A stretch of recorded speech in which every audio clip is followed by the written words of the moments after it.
Soon Brittany was higher up the mountainside than she'd ever been, and there, near the top, she found a flat stone platform with some sort of ornate circular stone table in the center. Fascinated, she ran out onto the platform. The sun seemed suddenly brighter, and it felt glorious as it washed over her. She ran one hand across the surface of the table, revealing hidden runes and patterns beneath the dirt and moss that had overgrown it. It was some kind of altar. When her fingers touched the stone itself, she got a shock. She pulled her hand back in surprise, then cautiously tried again. She lightly grazed the stone with her fingertips, and she could feel energy flowing up and into her. She was so enthralled by the experience that she didn't notice the soldier behind her holding the point of his sword alongside her head. His hands were slightly shaking. His determination was stronger than his nerves, but maybe not by much. Then Brittany noticed the shadow of the blade across the altar top, and she startled. She spun, and when she did, the back of her right hand struck the blade, and she was cut. She fell back against the altar, blood running from her injured hand.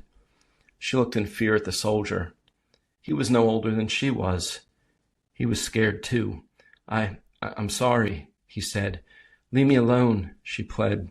Those were the first words of her parents' language that she ever used to another human. The soldier looked about suddenly.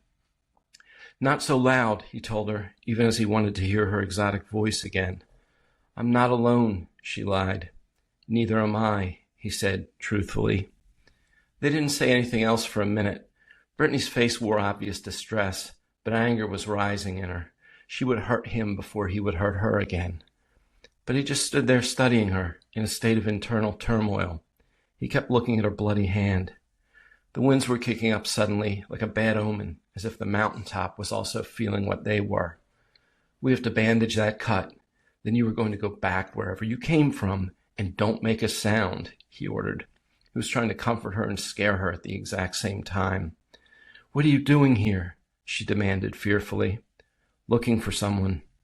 There is a rumor in the city streets of a human girl, barely of age, with brown hair and blue eyes, who is living among the angels. She gasped. But I haven't seen her yet, he said, making it a point to stare into her blue eyes as he said it. What was he doing? She was confused. They both knew it was her. You're going to take her away? Brittany asked. He shook his head no. Worse, we must take no prisoners. With that, Brittany understood he'd been sent to kill her, and he was still holding his sword level with her face.